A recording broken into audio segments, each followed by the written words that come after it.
Welcome to the Meat Hall. This is one of our unique and special streams. We are not doing things as we normally do here. Tonight is when I let Starbase UGC take over, and we play Star Trek Reliant.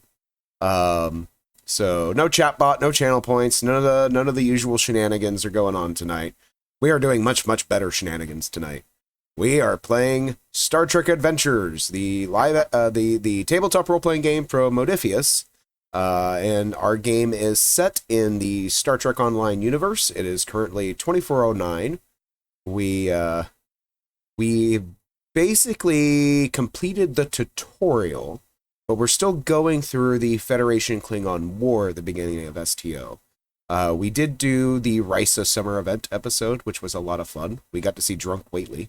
That's true. And tonight is going to be a slightly different episode as we are down a number of players who, for various different reasons, can't make it tonight. One of them is taking a nap. We're hoping he wakes up and joins us. But the others have things going on and they weren't able to make it tonight. So tonight we are doing basically one of those little filler episodes of Star Trek that are all aboard the ship and just exploring the characters and character development and that sort of thing.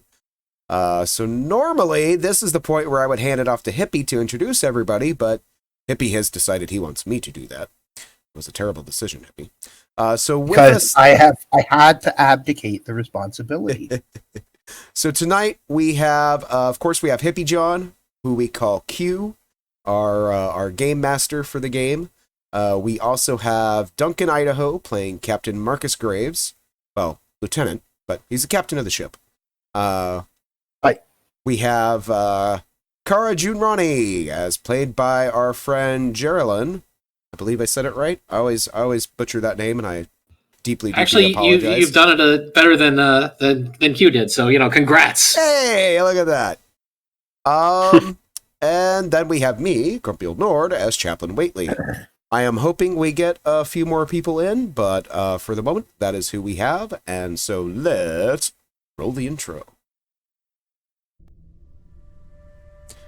Oh, and guys, I don't know if I showed Duncan this earlier, but I finally followed through with my threat. Oh no! You see, you can tell this isn't actually Kara flying the ship because there'd be a lot more pointless maneuvering and barrel rolls and going through asteroids. Absolutely. Every time I look at so Marcus has no idea that they're doing all these barrel rolls because it looks like the screen's just completely normal, and she's just doing loops. Well, that's what the inertial dampeners are for. Nobody can tell what she's doing. As long as she doesn't drive into a star. Every time I look at this intro, I am just so impressed with what Thomas can do. I mean, Thomas is obviously not the only ship artist out there. Give lots of props to Donnie for the things that he's done too. But I fell in love with this Tier 6 Reliant. So one thing I want to eventually ask you about, because I didn't realize it until recently, is that the Europa class is just a Reliant with 4 nacelles. Basically got the exact same saucer. So I was kind of like, oh, we could actually bring that in at some point. It's like, oh, they've upgraded the Reliant class, and then Graves is there like, but I like our Reliant class. I like our Reliant better. Well, you can only be bleeding edge for so long before they come up with something new. It's true. I mean, and you're not super far away from the launch of the Odyssey. So tonight's episode, we're going to come up on the captain talking about things. So whenever you guys are ready, I'm going to press that amazing mute button and listen with glee to my players share more about their characters. And I'm muted. And I just find myself these days just staring out that porthole. Thinking about the Academy, a lot about the Academy, but also about Laurentia, going back to there, and a lot of stuff back there was just bad. I mean, I was outright just bastard. And I got out of it because I thought I was like, well, it could be more, but I don't know how much I've really changed. I mean, just thinking about what we've done and what kind of captain I am versus what I'm reading about Sean, uh, about everyone. It's like, who gives away a star system? Like, could we have really done it ourselves? I mean, I say no, but I mean, like, Command just rubber stamped that. I have no idea why they did that, but anyway, like, there's a question of how far I've really gone from back then when I was just taking on contracts, running through deals, getting drunk at night, trying my best not to get stabbed or claimed by an Orion, and just trying to remember why that wasn't something I wanted to do. I didn't want to be used. I didn't want to be any of that. And then, yeah, things changed. Things changed on IFAR, and I mean, I always liked the place, but not like that last time. Things went south, and she ended up getting exiled. Thought things were, going to be better, and then the Academy just worked, but it put us through a lot. And then there was Vega. So, yeah, I don't know, Chaplain. I mean, it's a lot. I still am just stunned that she's here. I'm just waiting for that shoe to drop again. Whately nods and he takes a note on his pad. Well, he doesn't use a pad when he's doing his counseling sessions. He has an actual handwritten journal that he takes notes in. But he nods and he takes some notes and he looks up at Graves and he says, well, I don't think I need to tell you out of anybody. Command is a very heavy burden and responsibility. And it goes without saying that, and I'm going to say it anyway, you are doing an incredibly excellent job. Thanks for that, Captain. It's... I mean, I can try to reason that through what Command's been saying too, but I don't know, part of me's still doubting. And I don't know what part that is. Is it the part that's keeping us alive? Is it the part that's, like, not taking things for granted, going through in the right way? Or is it just something I need to get rid of? I think, ultimately, it is up to you to decide how you react to it. If I may make a suggestion, I think you should own your flaws, you should own your failures, and recognize that without them, you would not have your successes. You cannot claim the success that you have, the good that you have done, without realizing that all of that is a direct result of the mistakes, of your regrets. You can't have one without the other one, sir. And Graves, sort of at this point, is just sort of like sitting at the edge of his bed, hands kind of clasping his forehead, just like, what to do? And sort of like has an internal debate with himself. It's like, does he just like break into that lighthearted, like, oh, well, we'll deal with that tomorrow, but I don't know. Kind of sits back, takes a long moment, says, be easier if, you could just spend, a month thinking? Just trying to decide, but yeah, we're going right back out again, so guess we'll have to wait. Try to find some way to relax in the meantime and try to enjoy. It could be a word that enters my vocabulary. Well, sir, we do have a holodeck, and I do believe Officer Junrani has a very popular program that the crew has fallen in love with. I may suggest taking a shot at it, as the kids say. Yeah, that sounds acceptable. And he's sort of like, he's getting a little embarrassed at this point. Like, I could be normal, like I could just be sort of relaxed, that could be a thing I could try in front of the crew. But he has that sort of that inner reservation that he's still fighting in at this point. So he's like, a bite, but could be something that would be better in a larger group. Whately nods, and of course he's smiling because he's hearing everything in Graves' head. And he says, "Sir, I believe that if you dropped the professional decorum that you always bring to the bridge, people would not quite know what to make of that, though you may find that people would be more comfortable, I think. But I am just hazarding a guess on that. It could very well be something worth experimenting with and seeing how well it works." Nord, Yes. make a command check. Uh-oh. They're like, what? Yes, it's time for you to make a command check, actually, which will be based on your, I'm going to call it your reason and medicine. Actually, no, reason and command. So it's the same number, but your psychology applies in this case. So it's a 15 is your target number, and 4 or less is your critical number. I One got... success and one success and one complication. We have a thing for this. Hold on, let me find it. Wait, you have a thing for complications? Is it just red alert?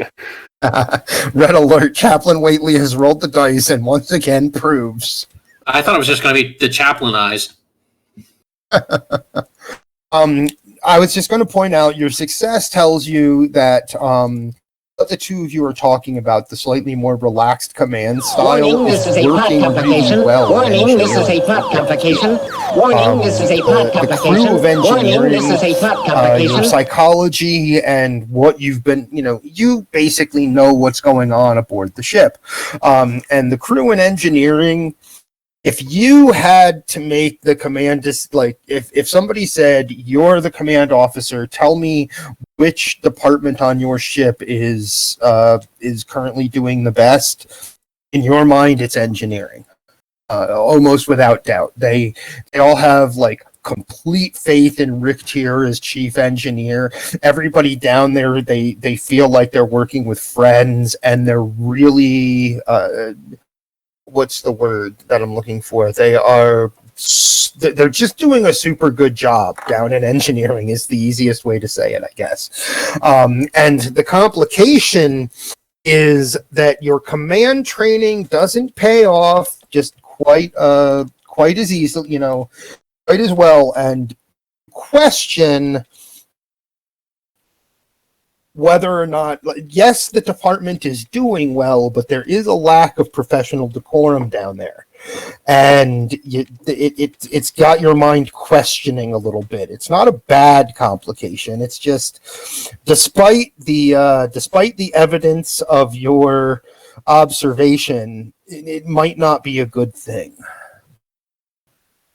You're not nailing the this is a good command decision part of the evaluation yet. That's all. So yeah, that's what you have based on your roll. I'm muting myself again.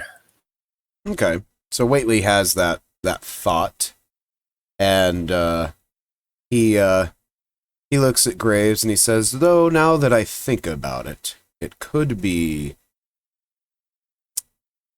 Oh, what is the word I'm thinking of? I would be very cautious in that experiment. Maybe not go full out with it. Yeah, so don't show up in a Ryzen t-shirt, just kicking up on the bridge. Oh, pina colada in hand, just say, let's do whatever. Yeah. Also, just feel a little bitty. I was just reminded. There is a story from the 23rd century of the Enterprise. Captain Kirk had been called to the ship for an emergency that the crew was ordered to deal with while they had been on shore leave. And I remember hearing a story back at the academy about him being on the bridge in a shirt that said something along the lines of "Go climb a rock," and raising many eyebrows from Starfleet Command when they saw that. I would advise not doing that, sir. And Graves sort of has that mental image as like, dang it, I would do that. Like, and sort of that, like, his old self sort of reasserting, like, that's the kind of thing he would do, but it's like, yeah, I'm balancing that against who I think I should be. So, he sort of nods at that, is sort of not left with a more certain point. And then just sort of just has this long sigh of just like, and then sort of goes into a little bit more of the professionalism of like, yeah, I mean, finally taking care of the Reliant, that's behind us for the most part. And yeah, we'll see what we can get up to in the depths of unknown space.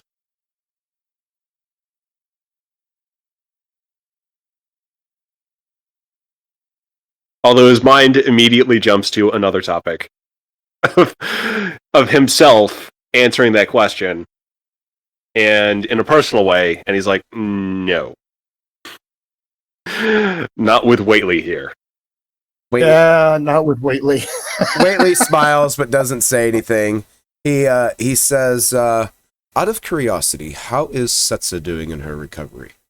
I understand you have been spending a considerable amount of time with her. I have. And he's trying to suppress the thought of the Christmas present that Kara Junrani had given him, called Usagi Wrote for the Tailless, a dating guide for non-Ibby for Ibby. And he's like, this is the part of me that I want to repress as much as possible. It's the side of him that's like, from years of dealing with the Orions, from years of dealing with the Planet of Laurentia and their culture of, this is a vulnerability. This is something that I can't show. So he is seriously just like, fighting with himself to say anything. Is like, it's going fine. She's recovering a few memories.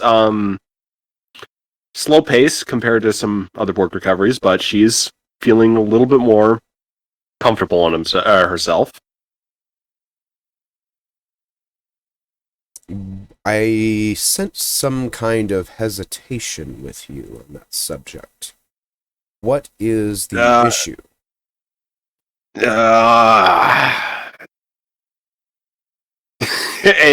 You see him just like almost in pain of just like, because it's the unpacking of what happened with the Orions and what he was left with and how he had to survive. And he's like,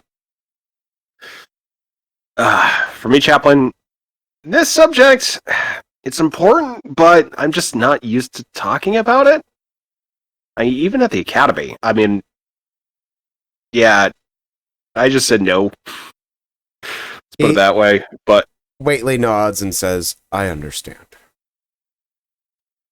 But yeah, it's been good seeing her again and seeing her become a little bit more herself again. I mean, Borg recovery is still hell to go through.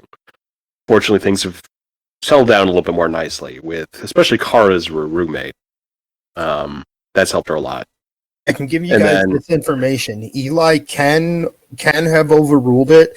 Doctor 3 would prefer to limit the amount of time that that Setsa gets visitors.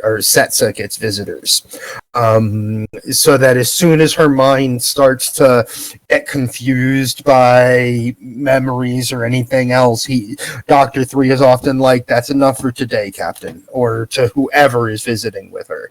3 that's been totally overruled based on what we've been doing in Club 42 chat, where Kara's kind of served that role of overseer because she can kind of tell about like what's happening. Kara has no medical training. That's the only thing I'm worried about.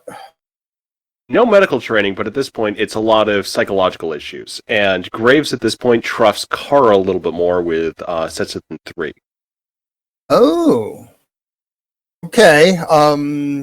Take a note to Eli. 3 is very disturbed, actually. Oh, yeah. Three is in fact, and as the captain, you would know this. She has now, if it's been a week, and this has happened over the course of a week, she will have definitely sent an official uh, marking. She would have said, obviously she can't do anything about it. She's she's not the chief medical officer, but she would definitely have logged her dissent of what is happening. Yeah, She and then believes that Marcus. she believes it will be dangerous, and unless Marcus puts a stop to it, that's going to Starfleet Medical. And Marcus is just going along with it because he knows how, like, what is there. And it's not just Borg. And we need to play this in a little bit of a different way. So to be clear, 3 doesn't think that she's unhealable or anything. 3 just has experience with XBs. And Yes. how to don't let their memory go too far, or it's going to disrupt some of the work you did beforehand and things like that. And the fact that her recovery is being entrusted a lot to Kara is mainly what the doctor's dissenting opinion is. She does not trust Giovanni. Yeah, so one detail for that, too, is that Setsa has been exhibiting a lot of caution, too. So she is being slow in probing her memories, and that's by herself. And that's probably what's led Marcus to say, okay, I want to put Kara on this, because she's a lot more sensitive to reading Setsa and how, what she's processing, because she might not say anything if things are getting a little too bad.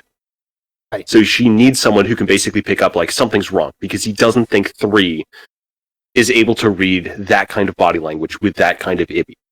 Specifically one who's an administrator. I'll actually go ahead and also say that technically all the therapy and everything is being overseen by doctors. Kara is just kind of the person who hits the panic button if something goes wrong. Right. Yeah, so it's in the room. She's the one who's spending time out of therapy when Setsa's just it's basically so she's not alone. After studies in therapy. I will say that's the experience that Graves has with Dr. 3 is Dr. 3 registering an official dissenting opinion to the captain's decision in this regard, and also a very long and let me make a medical roll for Dr. 3, actually. That would be a good way to do it. Now it's how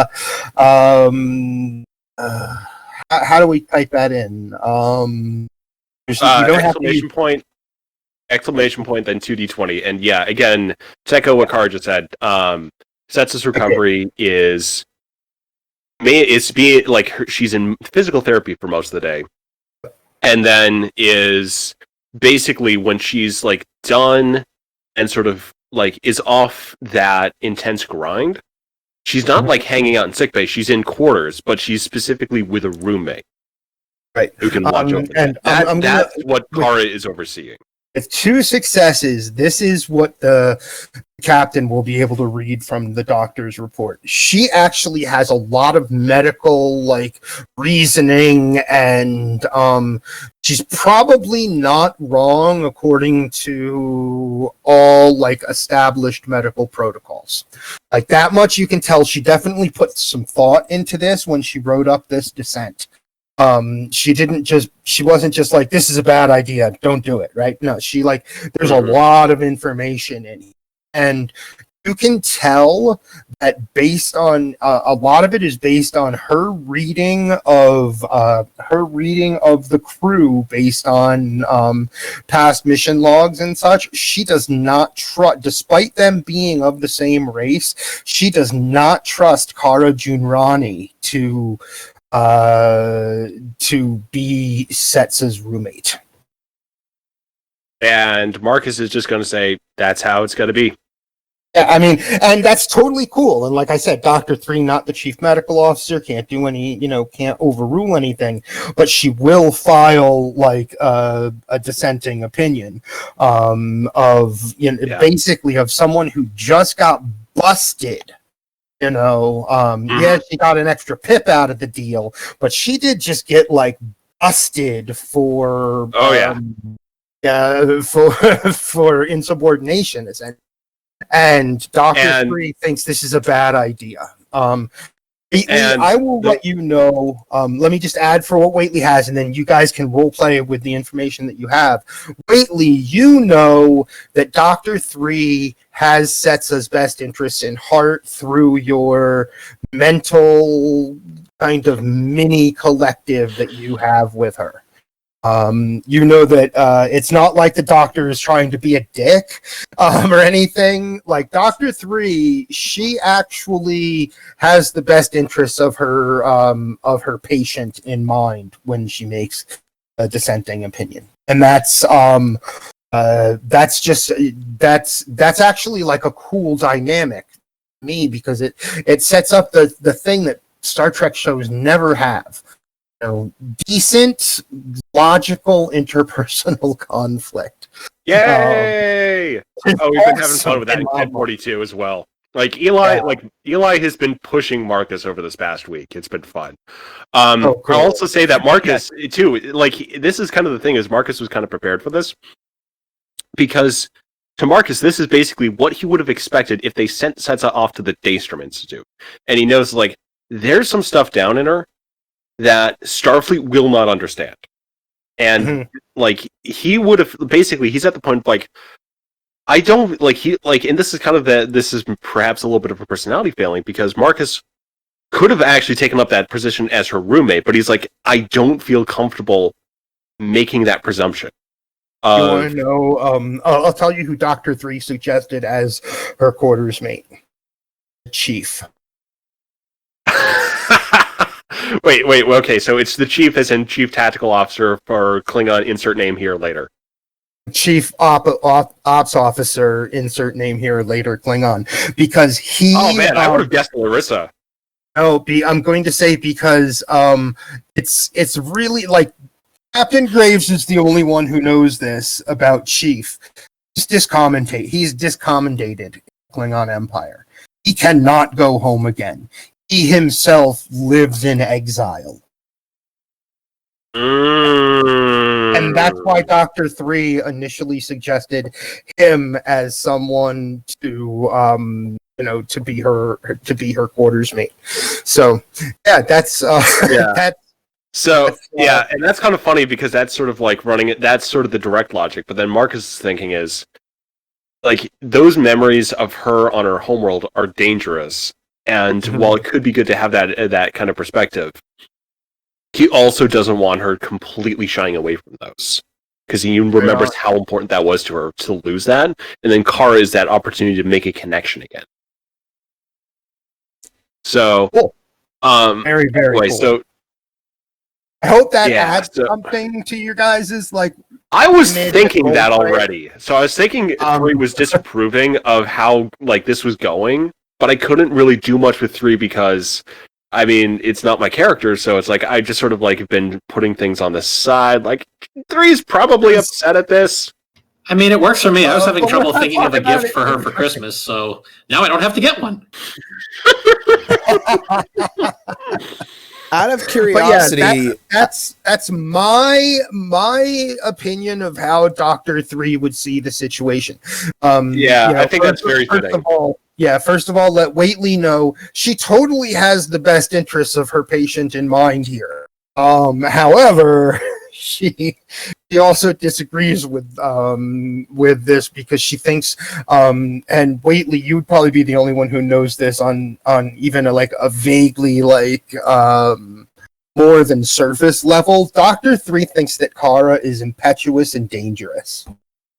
As I kind of typed in chat, it's time for Kara to crack her knuckles and say, once more, I got some mother fluffers to prove wrong. So, out of curiosity, does Whately know what 3's recommendation was for that? Yes, absolutely. So one of the things Whately would have done, because I don't know that Whately would completely disagree with Dr. 3, he would probably do some scheduling magic to have it that he has a counseling session with the chief scheduled right before he has an appointment with Setsa. Nice. So Okay. that Yeah. You can. Setsa would be in the chaplain waiting could make room, this- and then chaplain could make this happen. Yep. So he would totally do some behind the scenes, I'm going to make sure they are in a room together when they are both at a vulnerable point where they would be likely to talk to each other. Right on. And he'll use his waiting room to accomplish that. I like that this is not something that would involve Bryce at all. Although, one thing, Marcus, that, as I said, you're the only one that knows that Chief is discommendated, aside from Sizik. Sizik is an officer in the KDF, and that makes the whole traitor thing make sense now. It hasn't done any, it hasn't resulted in fights in the mess hall or anything like that. But report probably has gotten back to Marcus over the last little bit of time that when the chief comes into a room, Ambassador Sizik will leave. Ooh. God damn it, I love that Gorn. So much good drama.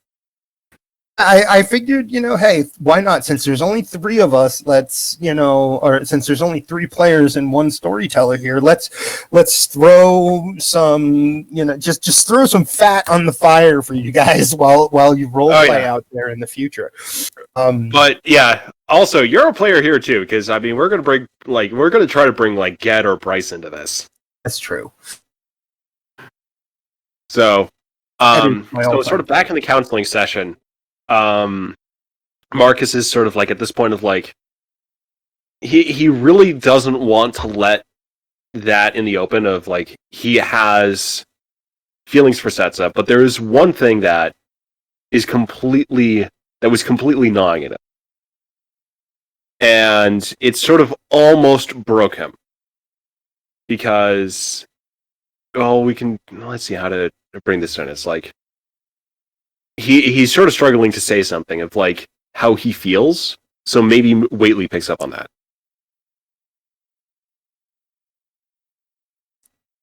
Whately is obviously probably aware of it, picks up on it, but he how would Whately do that? He asks, so why are there so many concerns beyond professional concerns? What is going on there?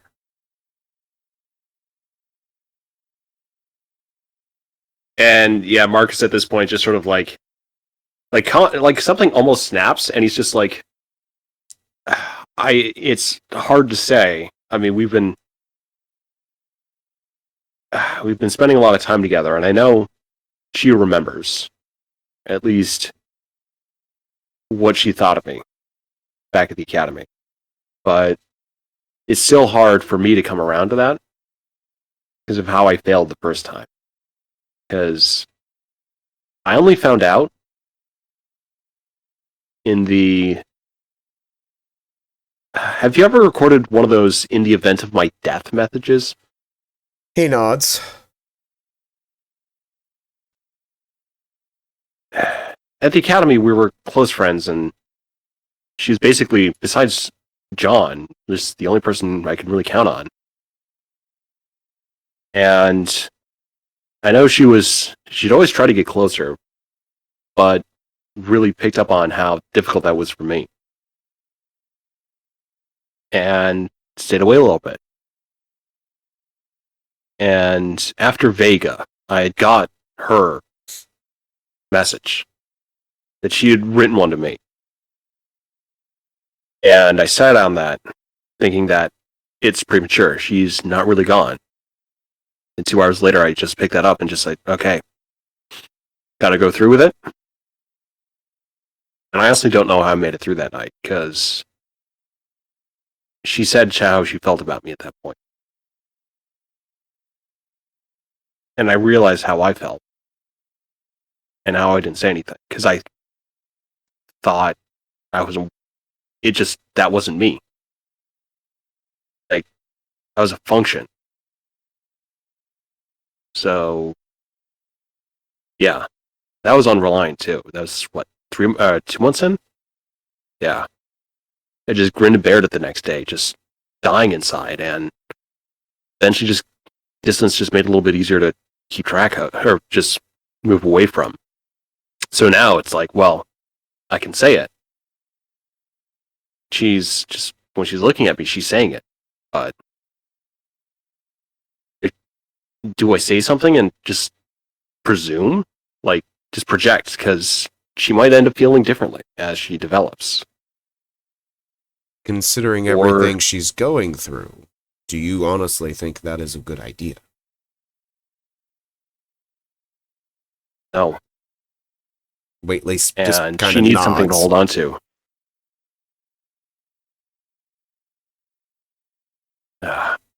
I'll find some way. Make it fun. And he's just sort of like that wry smile of like, this might be, like, it's as close as he's come to feeling peace with something. Since everything he's been through this year and then the previous years. So he just sort of takes a lean back at this point. It's like, God damn it. All right. This will be fun. But, yeah, I guess there's ship business to attend to first. Shift to go through. And she's in therapy right now, so maybe on the holodeck, have some fun with it. If I may, you said something earlier regarding Setsa that I find interesting. And maybe you were just referring to your life in that time. But you had mentioned that she was one of the only people you knew you could count on. You have an entire crew under your command now. Marcus, you don't feel that same way still, do you? No.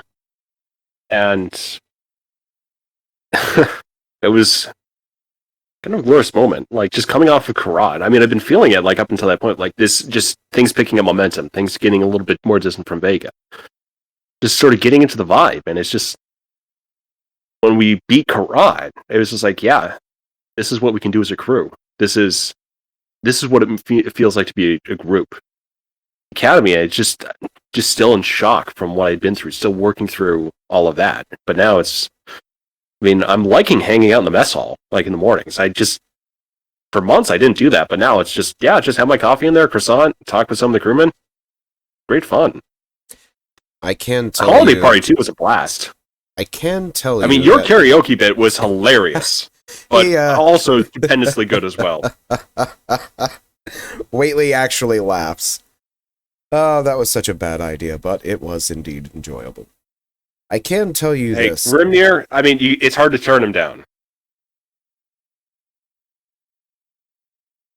Well, I can tell you that a number of the crew, most of the crew, I think, are very comfortable with you in command.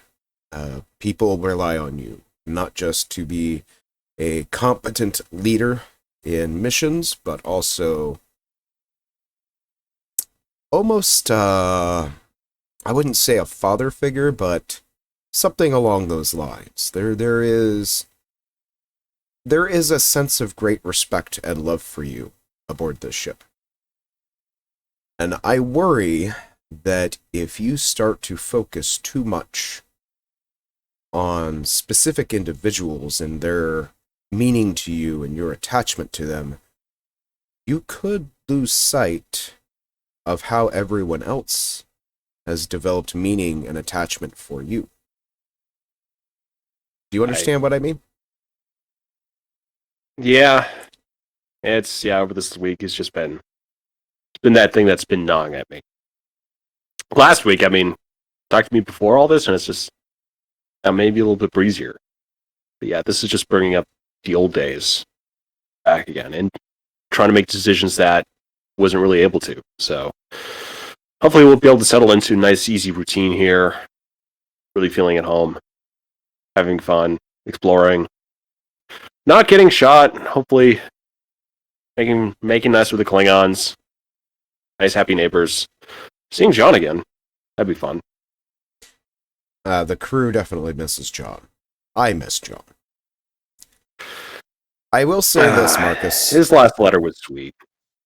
In all the sessions we've had, and all the times we have talked, both at the Academy and aboard the ship, I have never really been concerned about you.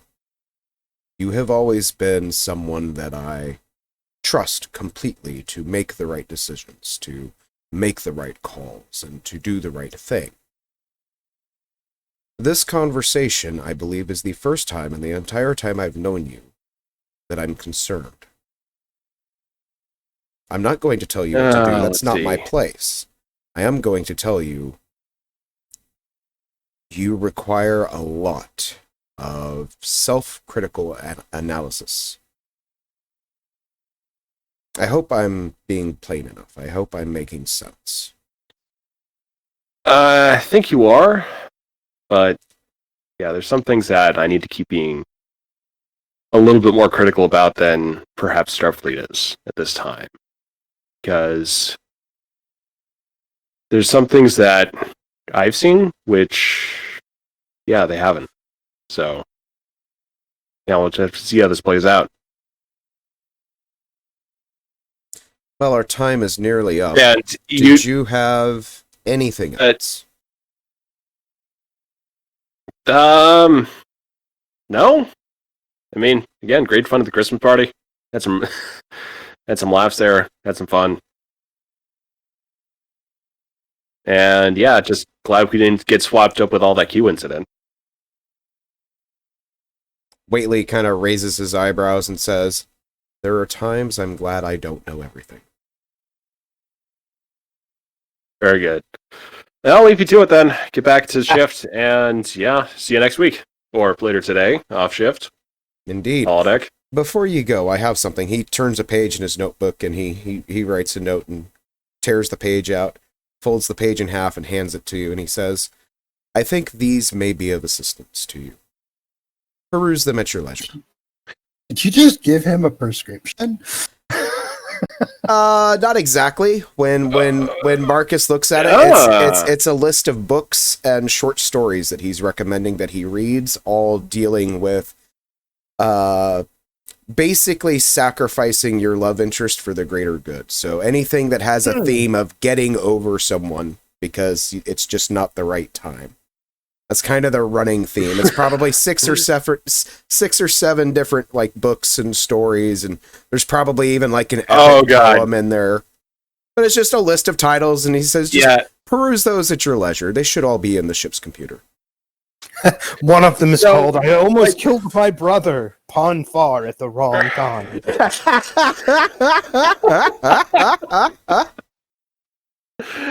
But it's funny too, because that's basically where like Marcus was that's where he was of like, okay, gotta put this aside, gotta let it play out as normal. And then talking to Whately, he's like, no, I gotta open up a little bit. Now he's getting whiplash, like, wait a minute, was I right the first time? Marcus is confused at this point, like, what am I supposed to do?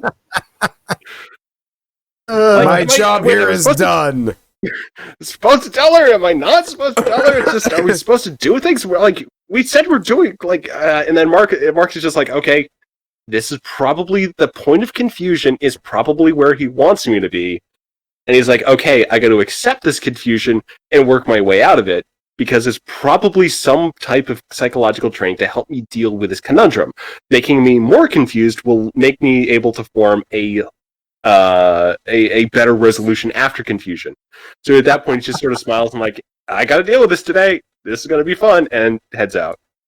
Of course, now I'm thinking that almost at this point, Kara needs to be called in next so that Whately can just grill her because... Oh, God. Do it. If you guys want to go there, that's awesome. I was going to say, if you want to jump forward to a holodeck program, Kara could be on her way there. So whatever you guys would like to do, totally there's ready. also another scene I have in mind too, but let's do the Kara needs to just get stuff off of her chest with Whately. That's the problem, is that she doesn't. Sure. But I think that Whately would be like, you really need to, don't you? And Kara's like, no, I'm fine. Yes. Whately would be like, no, you really need to. Okay, what do I need to get off my... Let's let it happen organically. Awesome. Kara opens the door and walks into Whately's office. She's wearing a red command uniform now with an extra second pip that designates her as a lieutenant junior grade. She stops and comes to attention, arms clasped behind her back. You called for me, sir? He gestures for the seat across from him and says, please, make yourself comfortable. And Kara raises an eyebrow and goes to sit down. It has been a while since we have had a counseling session. I feel it is time. So, aside from some things I have in my notes here, and he's flipping through his book and everything, he says, is there anything on your mind that you would like to discuss? For the record, viewers, if the camera was behind Whately right now, that notebook would be nothing but doodles and not actual notes. Shh, we don't talk about what's in Whately's notebook, okay? Kara just kind of looks at him and says, well, I don't really have much to talk about, sir. I've not had a whole lot to do since we've been babysitting the Rylander. I've just been going through with my training with Bryce and Eli. Bryce in particular has been working me rather hard. He's been unorthodox at times. He's been teaching me a great deal of patience exercises. Apparently he seems to think that that's probably my primary issue. Meditation and things like that have come to the forefront. Whately raises an eyebrow and he says, are you sure that's all that's on your mind? Pardon, sir? Between you and me, we both know I'm a very receptive person. It's why I do so well in my chosen career path. I generally avoid reading too much from others, but lately you have been, I would almost dare say, obsessing over a certain subject. And I thought you might like to, as they say, get it off your chest. I feel like I should make a roll here because Kara is completely confused. So am I trying to read Whately here? Would this be an insight roll or... This would be, let me bring up Kara's character for myself to look at. This would be an insight command check. So 12 is your number. Of course, no successes. Awesome. So Kara is still confused, just staring at Whately. I really don't know what you mean. Are you certain? Quite certain. He has a look on his face. It's kind of that come on, you know, kind of look on his face. Cut back to Kara, literally wearing the most confused look we've seen on the show. He nods and he says, well, I thought you might appreciate a chance. How best do I word this? You have been very concerned about perceptions, the way that others see you, correct? Kara thinks back to the past week. Fair enough. There have been some interpersonal problems. In particular, Eli seems to have taken certain things I said while under the effect of polywater intoxication quite seriously. So I suppose my question for you then, you, in my experience, are a very confident, very outgoing, very friendly, very competent individual. Why is this troubling you so much? The simple answer to that is it's a problem I can't fix. Therefore, the only thing I can do is resolve myself not to worry about it and hope that Eli comes to his own conclusions in time. Whately nods and he says, but, and that right there is how you fix it. Kara raises an eyebrow at him, but says nothing. Forgive me if I'm being vague. I am trying very hard not to overstep my bounds as a counselor. It is one thing to give advice and to help people come to their own conclusions. It is quite another to simply tell people what to do. I am trying to avoid telling you what to do. Kara smiles slightly. Oh, I'm used to that. That's Starfleet protocol. And I am not a officer in command. I'm a counselor. Do not look at me as a Starfleet officer. I am here to help and nothing more. Fair enough. But the truth was, I really was confused earlier. I had recently put the Eli thing out of my head, in fact, until you had mentioned it. Ah, I see. He kind of taps his forehead and he says, perhaps I am in need of some meditation and clearing of my thoughts. That being said, I think the observation that you have made is the most accurate assessment of the best way to handle that situation. And I wish you nothing but the most success in that.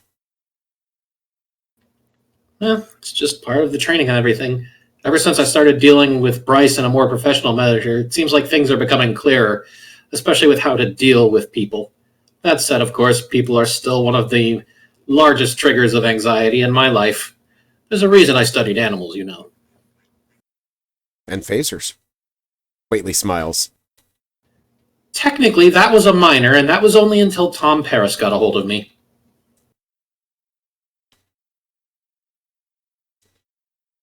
So, is there anything else that you would like to discuss? Kara sits back and leans back and casts her mind around. Nothing in particular, I believe, that could be helped with as of this moment. Most problems currently affecting me would be solved mostly through the passage of time and the application of effort, based on those involved. The camera behind Whately. He's taking a note in his book, Application of Effort. Does she mean phasers? Of course, she doesn't see this. This is just a note that he's making into it for himself. I thought we didn't talk about what was in Whately's notebook. We can see it on camera. So how are things going with your new roommate? Reasonably well. Such is an interesting case. She's still more or less a blank slate, as you might understand, although in the past week she's come along quite well to becoming functional. At the very least, she's no longer afraid of the maple tree and hydroponics. That is a good progress. Personality-wise, I would say that she is something of a newborn at the moment. Other than being plagued with occasional flashbacks and nightmares, she doesn't really have a whole lot to cast onto. So she has been gathering up what basic knowledge she can, and other than that, just learning to be a person again, I suppose. It's been interesting. I consider myself little more than an alarm bell and the occasional giver of hugs when there are flashbacks. Medical personnel, and she smiles at Whately, are best suited to deal with more difficult problems. Indeed. It is my observation, especially in the case of liberated Borg recovering and reacquainting themselves and reassimilating into our society, hugs are very useful and beneficial. Let us not discount Nala as well. She's basically just a big furry hug, and at least through my academy days, she became more or less trained to deal with anxious Ibby. Never underestimate the power of a loving dog. He nods. He doesn't say anything. You're He just so nods. What was that, Q? You're so lucky I'm keeping I said you're so lucky I'm keeping myself muted. You have me giggling over here.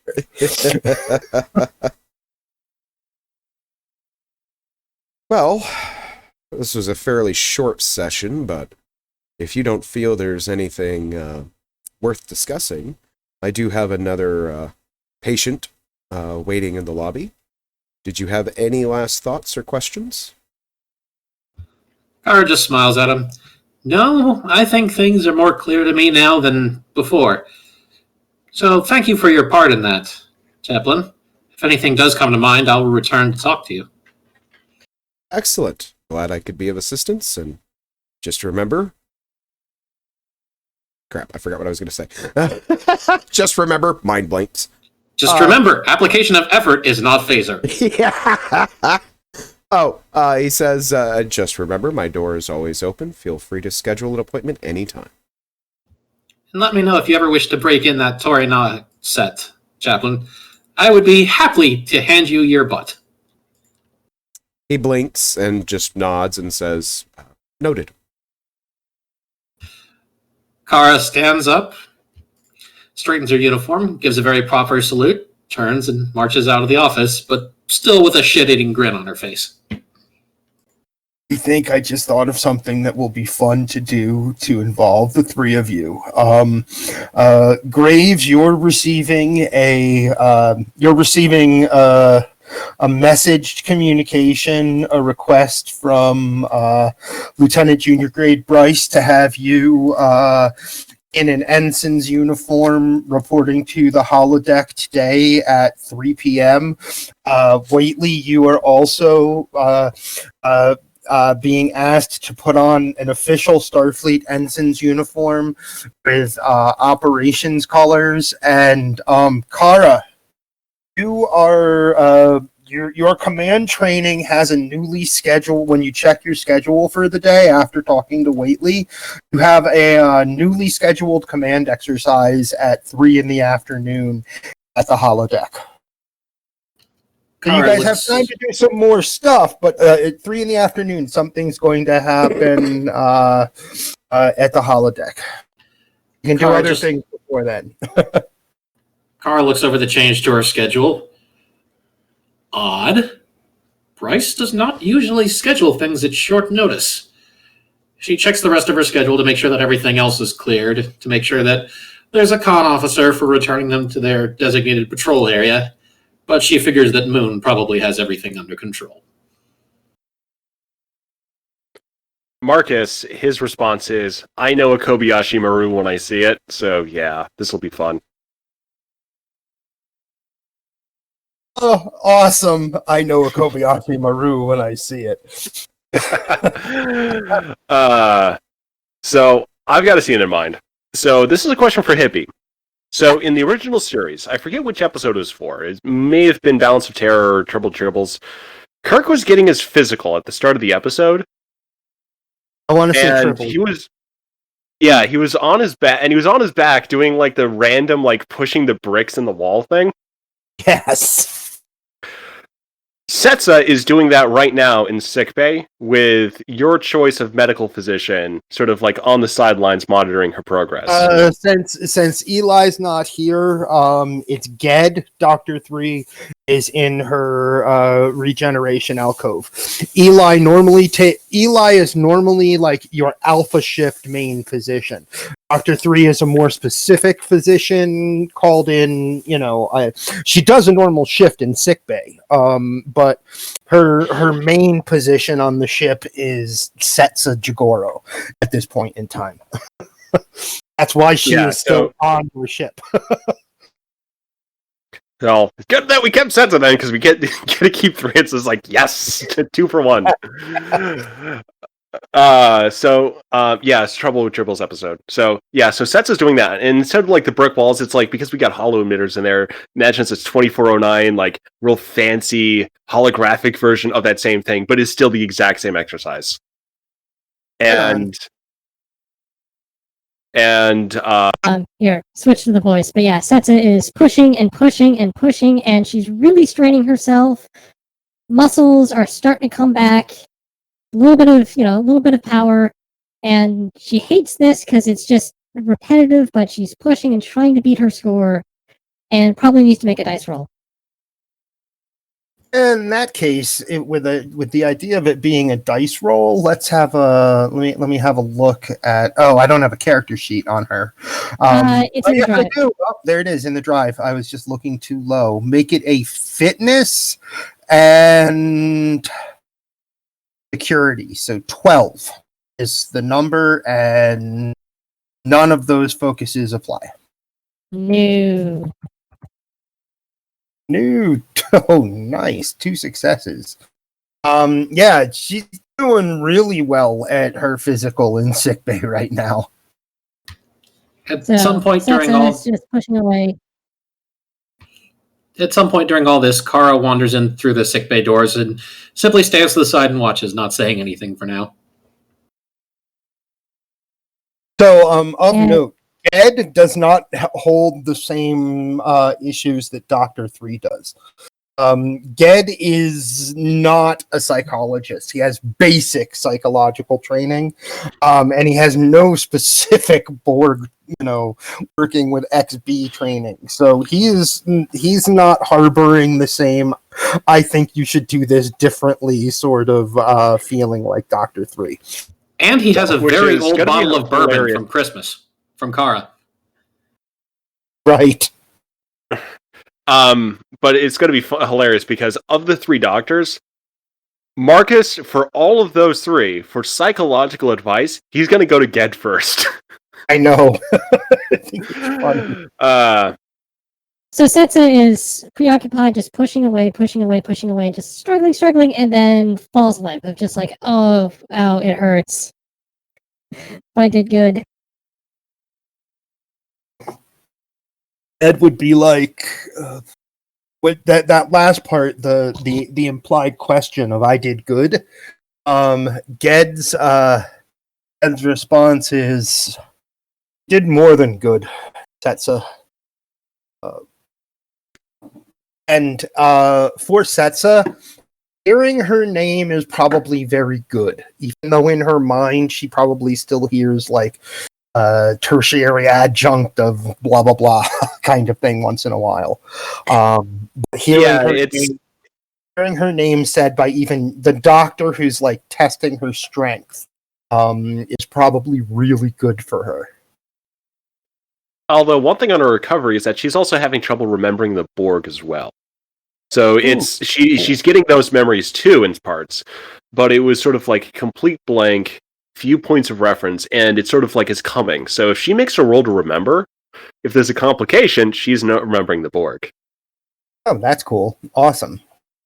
So in this case, just for her, the fact that I would say it's fun. Make an insight command check, which is 12 again.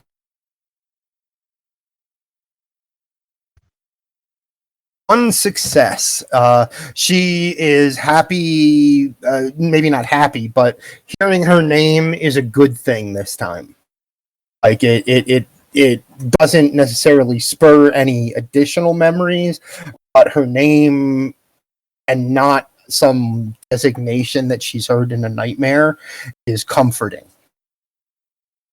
The success. So that's how I would read it.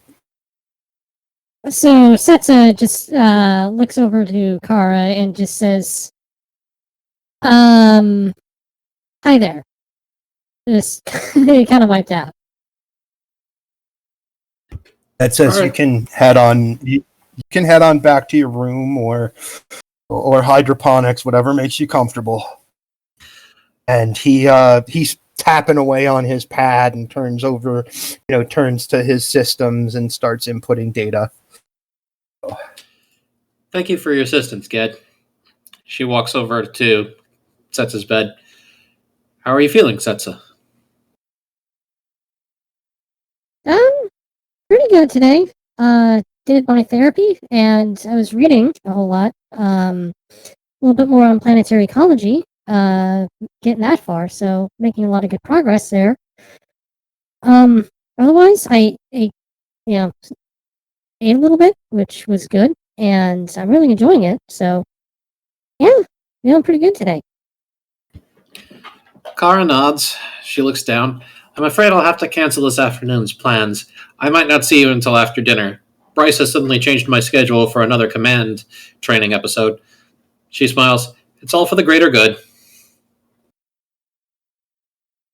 I see. In that case, I will see you later, and I will find some time to make myself, well, develop. I will find time for myself to develop. So I will do some more reading and perhaps rest. And yeah, I will see you later. Nala will be on our quarters if you end up feeling anxious. And remember, you can call Chaplain Whately or Ged for anything you require. And Marcus too. Kara smiles. Indeed, and Marcus. She smiles and turns away with a little wave. I'd better get going. But it was nice to see that you're doing well, Setsa. Continue to improve, please. Thank you, and mind your head. Mind your head. Kara says, mind my head, and I think I should roll to see if I run into something. just because it's funny, you turn around and you bump into the door and nobody sees you and you're like, damn it. Mind your head, thump. Kara says nothing, turns about 10 degrees, orients herself, and passes through the door. She's cursing herself slightly under her breath. Bacta. And Setsa at this point is sort of going through her itinerary. And does she have anything with Whately today? No. Okay. So she is just going to be sort of... I can't wait. I can't wait. I was waiting for you because you had said something. Well, I was going to say, I think it all depends on your decision of where Setsa goes for the day, because I want to give you like a writing prompt, maybe, that we can, we do sometimes post up logs and like the short stories that people have written. And so a writing prompt is, if Setsa goes to the hydroponics bay, feel free to play with Sizik. He is a loyal KDF officer who is quite happy that that what happened with Karat happened, and he also is what's the word? It's not interested. I got to fill something in. Okay. Marcus has had a talking to with Sizik, because there have been recent geopolitical complications between Gorn separatists and Ifar. Setsa may have been there. And that is a thing of, like, Marcus is like, you might want to just be really careful around her, just kind of avoid her as much as possible. Because if she remembers that, we can have some real problems. So try your best just to avoid Setsa. So it would have to be someone else. Okay. Because you would be the last person on the crew that would be in that position of... That would be like, yeah, sure, I happen to be in the hydroponics bay. Another person on the crew that would work, open up that wonderful list of characters. What about Dracor? It might be fun to get her in. Sure, feel free to write a little bit of Decor. Decor is like any Bricar. Moments of peace, like, can be found in the hydroponics bay, would be very important. And also the hydroponics bay, because of the depth of some of the roots of plants and things, wouldn't have the issue of deck plating not being completely aligned for her weight yet. So at least for the time being, Decor spends a bit of her off time in the hydroponics bay. So feel free to just remember that Bricar are reserved but caring is a way to describe. And that's, I mean, like I said, I'm just throwing a totally minor character on board the ship out there, and it would be, cool if you feel like writing a little bit of her. I'll see what I can do. For what's going on with Setsa during the day, when there's no one, when she doesn't have any additional, you're coming to the end of the morning and she has no additional appointments or medical things to keep. So now we're at that point. So getting towards the end of the morning, Marcus will have kind of like he'll go through the shift, like his residual shift on the bridge, and then head down to the probably might not be the Kobayashi Maru. We'll have to see. Wink, wink. Scenario there on the holodeck. So I don't think he's got anything unless there's anything he needs to take care of on the bridge. no, there's not. You guys are. You guys are after the ice nebula. What is the name of the ship again? Why did I just forget it? I had it in my Rylander. Rylander.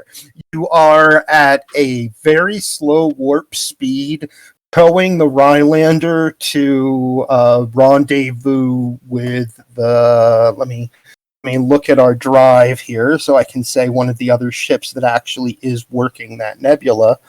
Or is working your patrol zone. The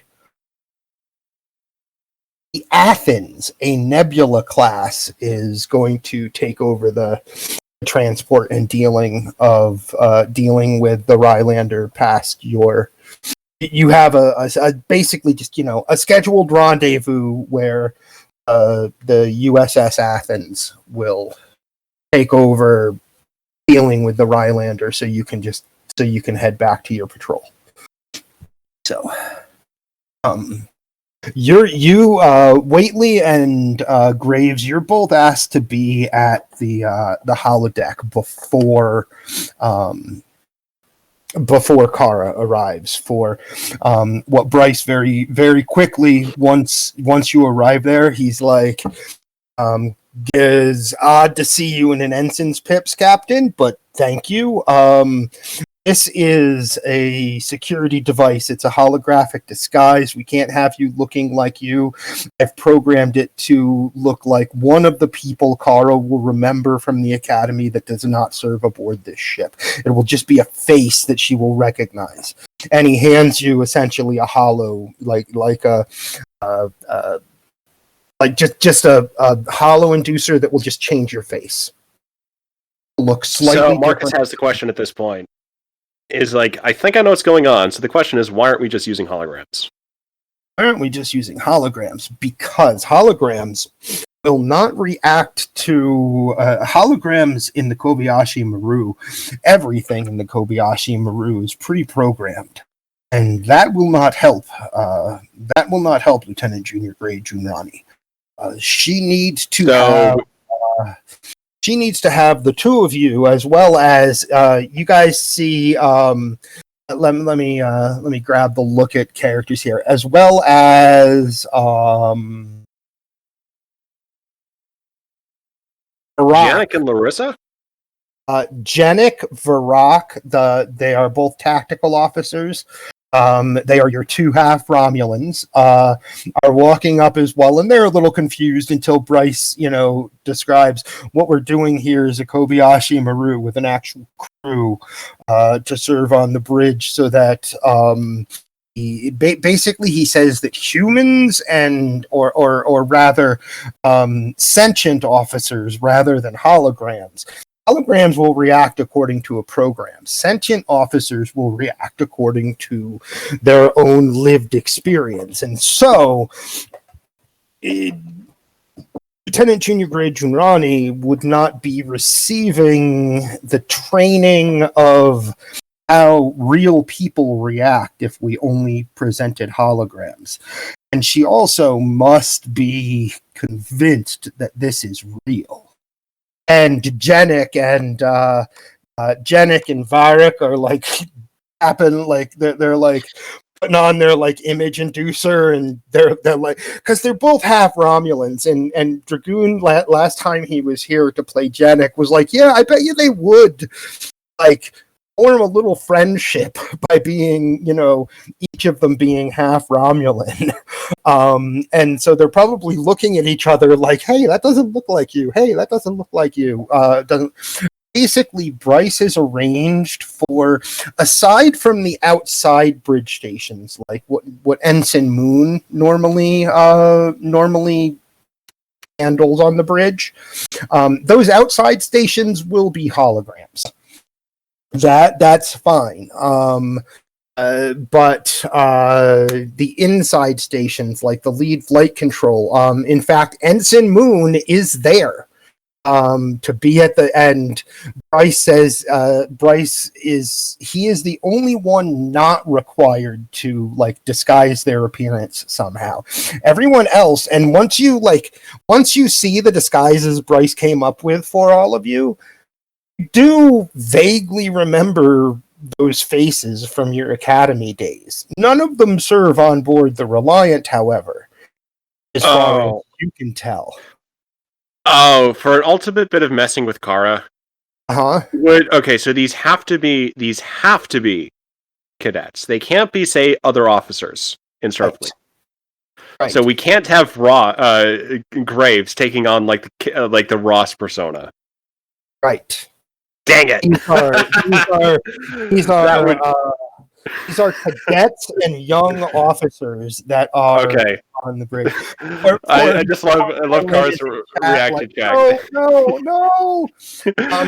So about 3 in the afternoon, Kara, you're in the turbo lift, and you're on your way down to. I think, didn't we determine it's like deck 5 or something when we looked at the MSD of the ship? Yeah, I think it's actually like deck 7 because it's on the same deck as the right. Deck 7. So you are on your way down to deck 7, Kara, when the entire turbo lift that you're in, which means the entire ship, just shook like it was hit by something really big. A red alert klaxon sounds within the turbo lift, and your comm badge goes off. And Lieutenant Junior Grade Junrani here. Situation? Lieutenant, this is the bridge. This is Ensign Moon. We've got wounded up here. I'm not sure if the captain is alive, Lieutenant. We need you on the bridge now. Oh God, someone get that out of her! And the transmission goes blind. The transmission cuts off, and the turbo lift stops and begins heading toward the bridge. And you receive something that you would not. You know what it is. Just don't like that you're getting it. Your comm badge just it signals by, there are little beeps and clicks on it, or whatever, but it signals that you are now the ranking command officer on board the Reliant. Kara, as the lift finishes its journey, tries to take a moment, center herself, do a quick meditation. She can't help but suppress a small curse, though. Bacta. She waits for the turbo lift to open. Turbo lift doors open onto the bridge of the Reliant. Now, Graves, Whately, you are here. You can pick whatever position you want to be in. Remember that you don't look like yourselves, and remember that if you want to throw something out there for Derek and Jenik, you can do that as well. And Moon is at the piloting station. The view screen has a crack in it, not like one of those cracks that goes down through the middle or anything, but there's a crack in the upper right side of the view screen because you can see that the hull has been, if not compromised, impacted terribly right where the bridge is. The captain and basically Captain Graves and Commander Kendra are being taken off of the bridge. You see them only briefly as they're being taken off of the bridge by medical personnel. Quentin is being moved onto like a medical transport unit to get him off of the bridge as well. Looking around, there is no one you recognize on the bridge except for Moon. And he turns around and says, Lieutenant, they came out of nowhere. We hit an asteroid belt. The ship is heavily damaged, and the person at ops turns around and if it's one of the two of you, do either of the two of you, Whately or Graves, want to be the person at ops? I want to hit the torpedo button, so Graves is at that station. Okay, and Whately, Yeah, where are you? I'll take ops. I'm in Operation All right. Jello, so that makes sense. You are detecting Kobayashi Maru. We are 16 pairs out of Voltaire 6. Stress call. Marcus pinches the bridge of his nose, just sort of out of view of Kara, just like, yeah, they keep using the name seriously. Yeah, if We you're all going to use know. the name, I feel like I should have a role to determine that this is not actually what's going on. You can, you know what? They actually use the name the Kobayashi Maru, and I will give you my head canon there is people know about it, but it's really the people in the command track who might have heard about it. So you can have an insight command, which gives you a 12. Yeah, there's only one thing. I should point out that Kara was the con officer on a Kobayashi Maru simulation. Okay, then you have a 12 with one automatic success. Whatever you roll is +1 successes.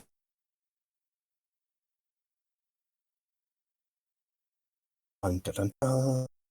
2 successes. So they actually don't use the name Kobayashi Maru. They use a different one. It's the Kansenko Maru, a merchant ship, and you recognize with your 3 successes, because you've done one of these simulations before, you recognize that as one of the alternate names that is sometimes given to the merchant ship that is used in this simulation. And Moon is like, we've got heavy damage to the hull, and then Whately, who does not look like Whately.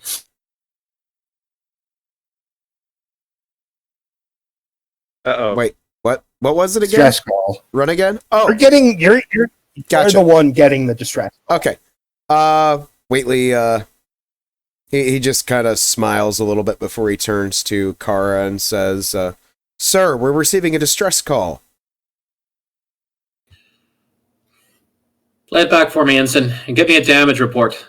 Kara, slightly doubting her sanity, moves over and sits down in the captain's chair and tries to call up the damage to the ship. Damage to the ship is massive. The ship, that's the easiest thing to pull up. It looks, according to the information, like someone just blinked an asteroid belt right into your path. And Moon, really, you couldn't have done any better. He made it so it only hit a part of your ship rather than your ship exploding. And you have massive hull damage across the top of the saucer section, all the way up to the bridge from an impact with an asteroid far bigger than the Reliant itself. And in addition, that there is a distress call that's now being played back, and that's where you hear it's the Konshenko Maru, and that your mind goes, oh, I know what's happening here, because you recognize the name of the merchant ship. So you become aware within the first moments of your Kobayashi Maru that you are in a Kobayashi Maru test right now. You become aware of that immediately. Also, due to the fact that asteroid belts are mostly empty space, hitting an asteroid even in a belt would be incredibly uncommon.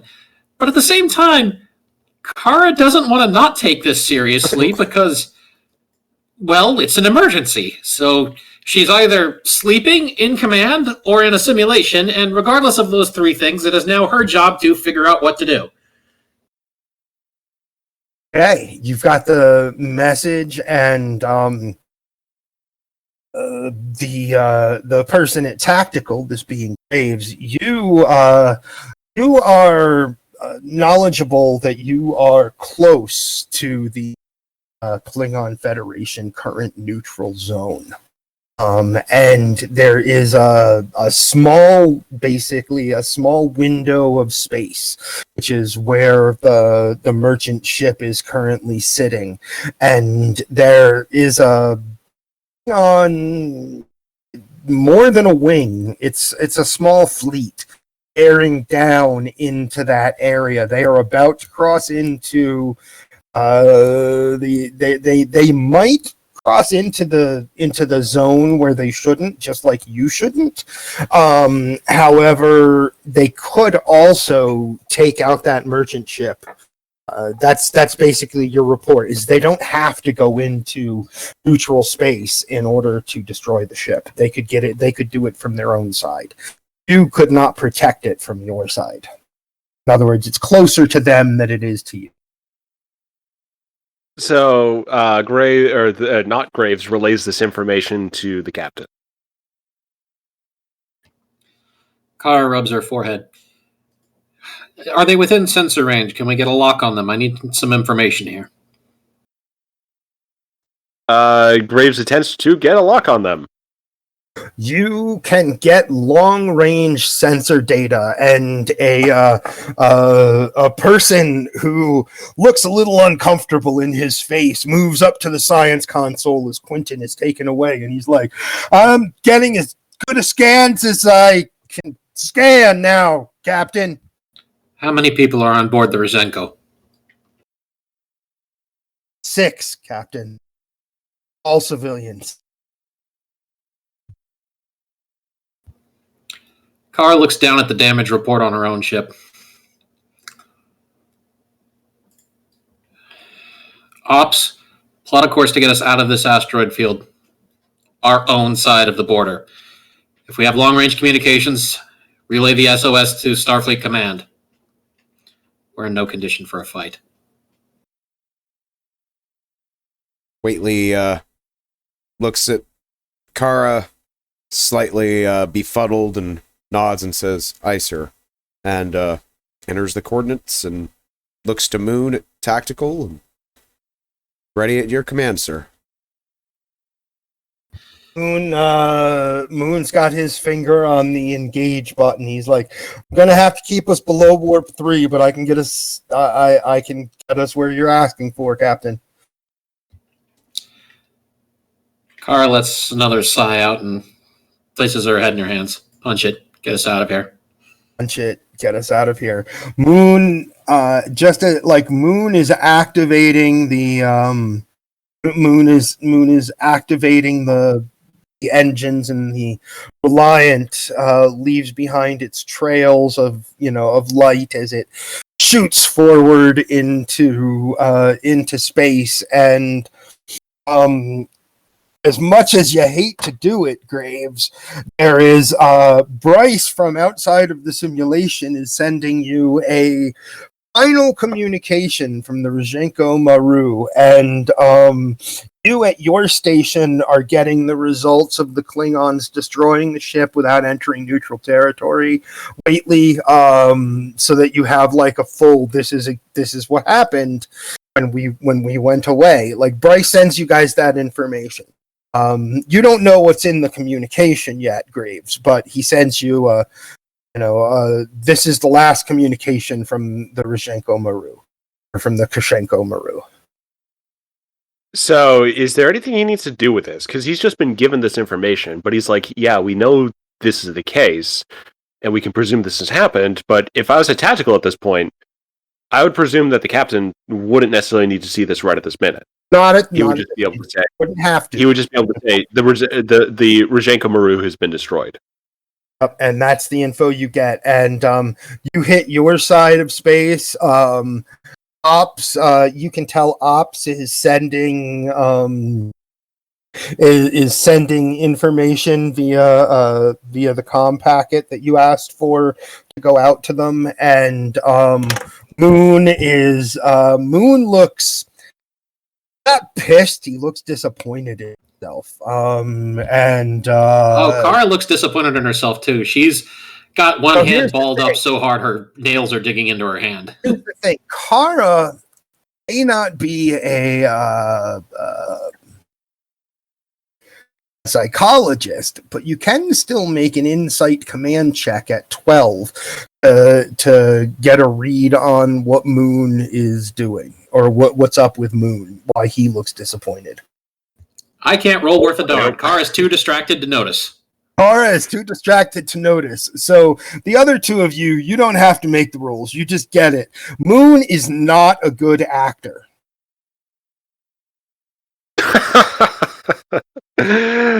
Moon is totally overplaying the those poor people moment, and he's like hamming it up a little bit too much, but for some reason Kara just does not notice. Meanwhile, Kara just And mutters Marcus to at this herself. point, Kara just mutters to herself, 6 versus 100. I didn't have a choice. Marcus is going to take this moment of just sort of like, I got to do this. It's like, oh, but those 6. Imagine they may have been orphans, children left from a dying civilization, the last of their species, but they're gone. Turbo lift door opens up, and there's that like dramatic movie steam as Bryce walks into the room, tapping things on a pad, and he goes, 6 versus 100. The needs of the many outweigh the needs of the one or the few. It's a very logical position. However, there are some extreme failures here, Lieutenant Junior Grade Junrani, that we will talk about during our next command training session. Thank you, everyone. This worked far better than I could possibly have imagined. And he walks over and he puts his hand on your shoulder, Kara, and he goes, "You didn't do a bad job. Trust me." And Marcus at this point is a little like extreme failures. She did what I would have done. And he's just like, do I say something at this point? Because if I say something, Bryce might actually explain. I'm not a very good captain. Actually, what Bryce says, he was like, "You did a really good job. There's just one thing that you missed." Kara keeps looking at the false view screen with the crack running down it. And what is that, sir? He's like, "Well, let's walk." And he walks out, and leaving Graves to be like, no, I want to hear this too. No, I want to hear it. Well, it's just like I am a little like I've had a really confusing day. I'm even more confused. And I'm the captain. So what does this mean? What does this mean? And Moon, after Bryce and Kara walk out, Moon actually goes, that was kind of fun. Actually, as Kara's walking out, Captain Whately can get the idea that she wanted to fight. She wanted to do something. But with the ship catastrophically damaged, she felt like her hands were tied. So, what Bryce says to you in the hallway as it appears like he's walking to Club 42, actually. It appears like that this might have been the last thing he was going to do, because he's definitely heading toward the relaxing part of the ship, like where the holodeck is, like the holodeck you're walking out of, but he's like walking toward the mess hall and Club 42, and he says, "So you asked for scans of the vessel, wanted to know how many were on board. That's good. The more important question was who was on board. Needs of the many do," and he goes on to be like, he explains his reasoning, which is the needs of the many outweigh the needs of the one or the few, unless one of those one or few can save more than the many. And he's like, I had programmed that 2 of the members on board this merchant transport vessel, and he slides it over, had crewmen had a manifest been called for to see who's on board. There's an ambassador on in his imaginary scenario. There's a very skilled Federation ambassador on board who was on his way back to Federation territory after negotiating thing. Yes, Sugihara is his name, in fact. Who was on his way back to Federation space after negotiating with a Klingon ambassador regarding regarding the Karat system, according to this fake program. And Bryce was like, the issue there is that Ambassador Sugihara's skill would have saved far more than just the 100, making the potentially right decision. There is no right decision in this test, as I'm sure we've gone over. He's like, as I'm sure you've come to understand from the things we've gone over already, there's no wrong decision. But you may have looked for who was aboard that ship, because it's my own personal philosophy that sometimes the needs of the one or the few can even outweigh the needs of the many. When that one or those few can change the course of things. Can I Can I make, buy you a can I make an coffee? insight security roll? Because I see something about this is a little off. Okay. Sure can. You have an automatic success. What is off about it to you? Why is a well-known Federation ambassador returning from a peace talk on a merchant freighter without escort?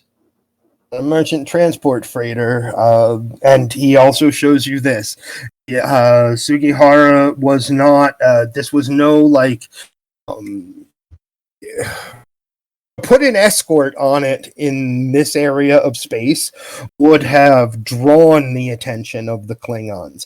The fact that a chance encounter with an asteroid field caused the Kashenko Maru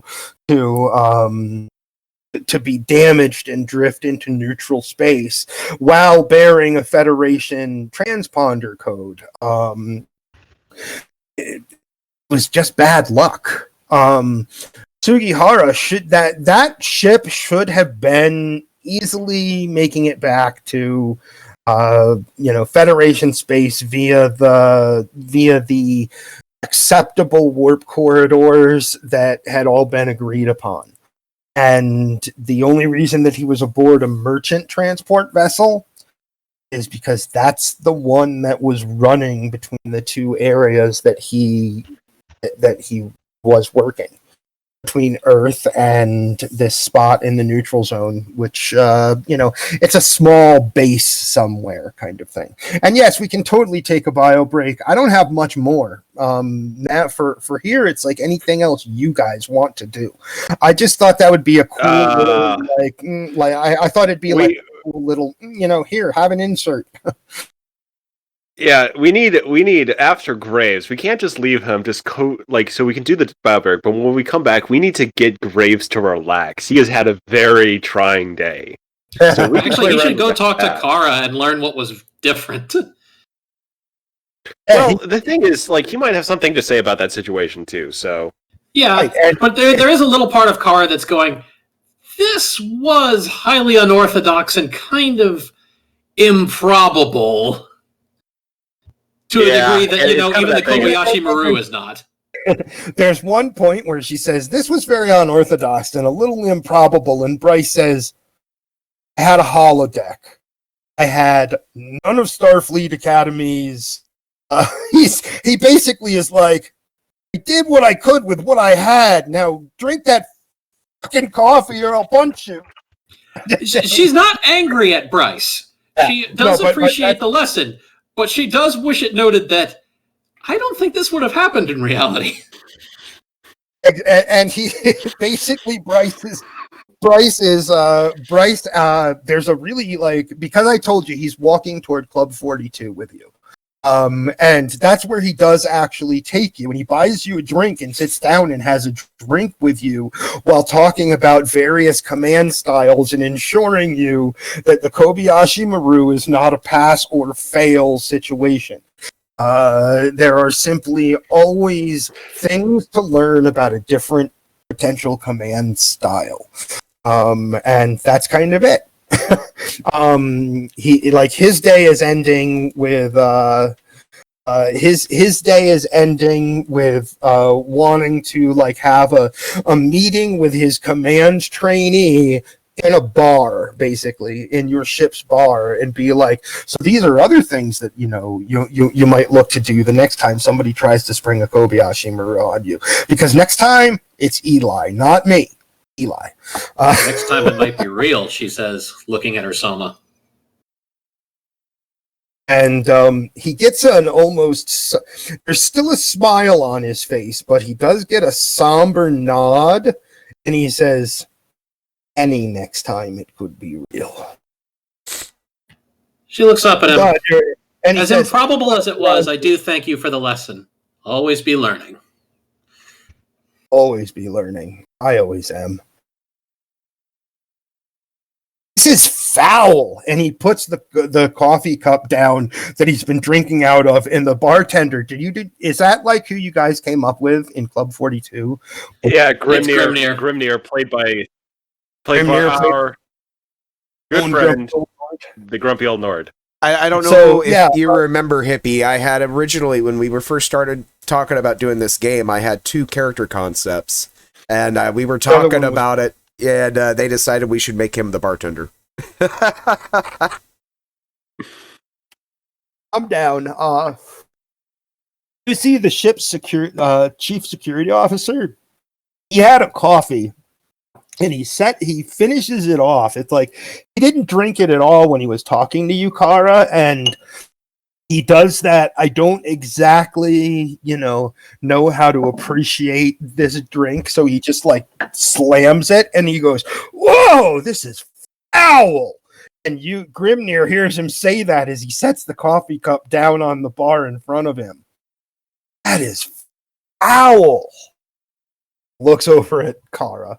Does Grimnir come over? Grimnir shambles over. For those who are not familiar, I don't think I've ever actually described him to you guys. You'll know the character if you follow my Twitter or whatever, if you've seen me play Skyrim. It's he's this great big hulking beast of a man, nearly 7 foot, 300 pounds, just solid muscle. He's an older guy. He's got a bit of a beer gut. Long black hair, braided back, big bushy beard. He's wearing robes. He's dressed kind of similarly to Guinan, but not quite, except they're sleeveless. Okay. And he just comes over and he says, "Hey, what's wrong with my coffee?"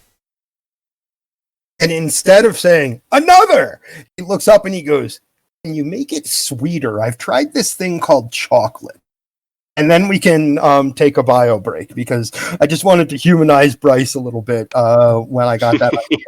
So even though he's an android, humanize him a little bit. Let's take a bio break and just run a couple more scenes.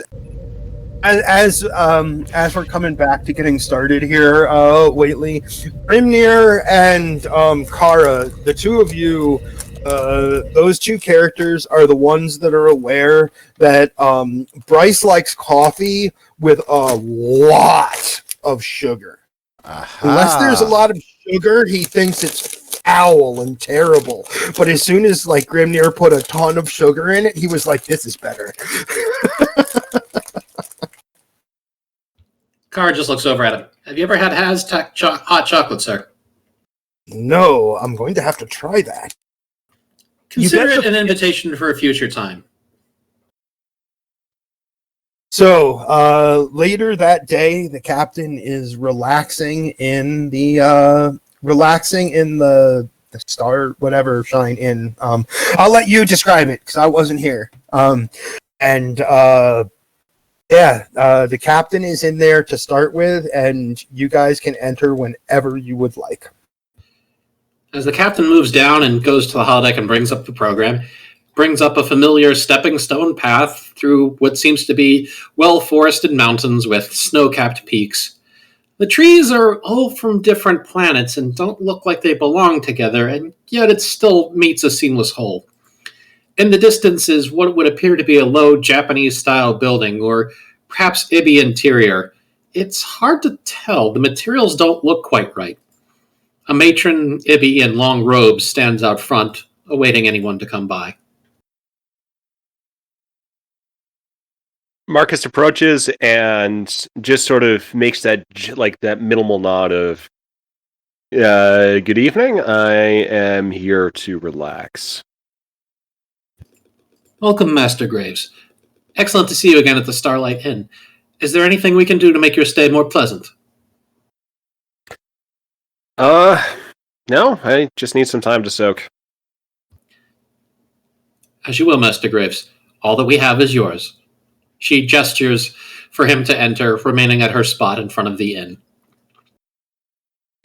So Marcus perceives through the he's been here once or twice, so he's familiar enough with the layout and the personnel to go over to the changing rooms, get into a pair of swim trunks, do that quick showering off, and enter into the hot spring areas. So For the general comments of the program, there are no hollow patrons nor any staff that you can see currently. Instead, there is an array of hot springs, natural in type, with a wide wooden fence going around the entire area. The fence is only broken by a rock formation which appears to have a waterfall cascading down into one of the hot springs. Benches line certain areas and in certain pools as if carved from the rock beneath them themselves. It's all quite relaxing. Overhead, the sky slowly darkens into a star-filled night sky. So Marcus approaches the largest pool, and the one he knows is the deepest. And he's got a small little, he's got his swim trunks on, and he's just got a small little towel around his neck. He holds out his arms, closes his eyes, and belly flops into the hot spring. At which point he regrets falls his in a hot spring, and then surfaces. If a captain falls in a hot spring and there's no one to hear it, is it unprofessional? Quite so. So at this point, Marcus is just like, yeah, this is really hot, but you know what? This is a good kind of pain for me right now. He sits there for a moment, surfaces, sort of looks around, retrieves his towel, and then sort of eases over back towards the side, where he sort of puts his arms, he just sort of puts his back to the side of the pool, lays his arms out, just sort of relaxes, kind of puts the towel over his head, nice and moist and warm, and just lets out a uncomplicated of relaxation. And so it shall be until he calls for a staff member or until someone else enters the holodeck. The staff, of course, are programmed not to come until called and to leave guests to their own devices. And at this point, Marcus is just, he's sort of like, just relax, be yourself. Don't think, don't overcomplicate. Go with it. You're in a safe place. And he just sort of, waves and then just says, I'll have a Terran beer, brown amber ale. Out of sight, a hollow attendant materializes with a replicated beer, moves around a corner to where they would be in sight, and moves down to give Marcus what he has asked for, in a bottle, of course, with a frosted glass in case he prefers to drink it that way. The attendant simply bows and withdraws afterwards. Marcus is totally drinking out of the bottle right now, the uncultured barbarian that he is. I'm not a beer drinker. I wouldn't know what cultured is. And he sort of like, he has that note of like, yeah, this is, it's replicated. It doesn't have, an alcohol content. Could have tried to find a way around it, but for now, this will do. And again, he lets out another nice, relaxed, uncomplicated, undisturbed. There's the sound of the door opening. Marcus pretends not to hear it. From that point onward, there's the sound of someone else entering the bath and moving over towards Marcus and sitting near him, but not close enough to be touching him. Marcus is now very nervous at this point because the visitor has not identified themselves, and it may not be a crew member. And if this person is here, things are going to be very complicated. And he doesn't know if he can deal with this today, so he at some point removes the towel over his eyes and looks over.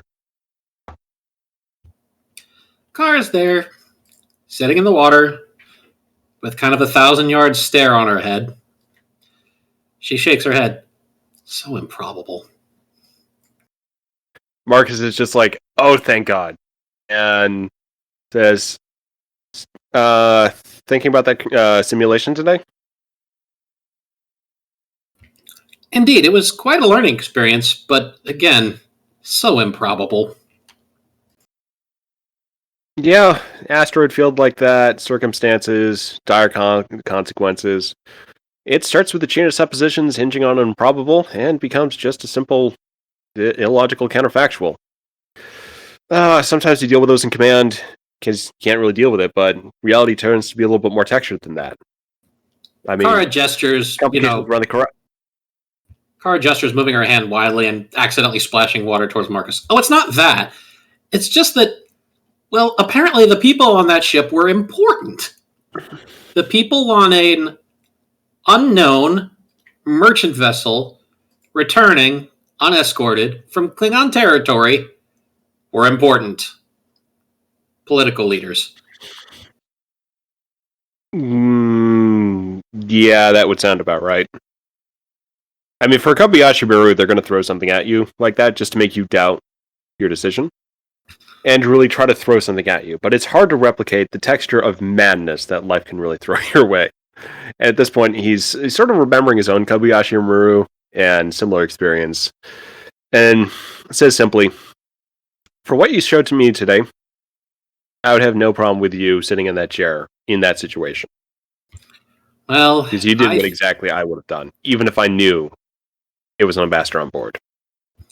I think it turned out okay. Bryce's message in the end seemed to be always be learning, and I can deal with that. She sinks down to the water she sinks down in the water until only her eyes are above the waterline for a moment, and then she raises up just a little bit. Mind you, after doing a Kobayashi Maru in my own academy days, I didn't think I'd have to do another one, especially not with a damaged ship. At least they gave me a functional ship for the first one.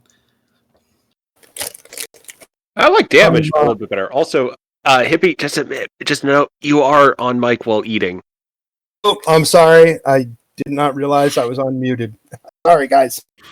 So Marcus, at this point, he's also has the second oh thank God moment tonight of okay, things are starting to make a little bit more sense because it's that comment of Bryce. It's like, okay, keep learning.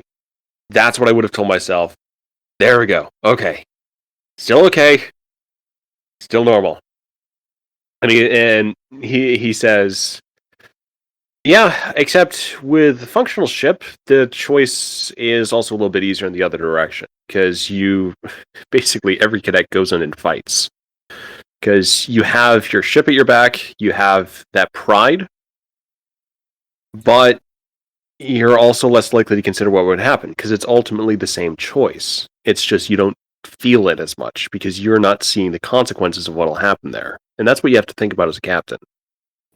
It's not just about the big picture, because when it came to fighting, back in the academy, we used a nebula that they unfortunately gave us to inflict 80% casualties on the Romulans. According to most reports afterwards, in a real battle, we would have won because they would have actually retreated before then.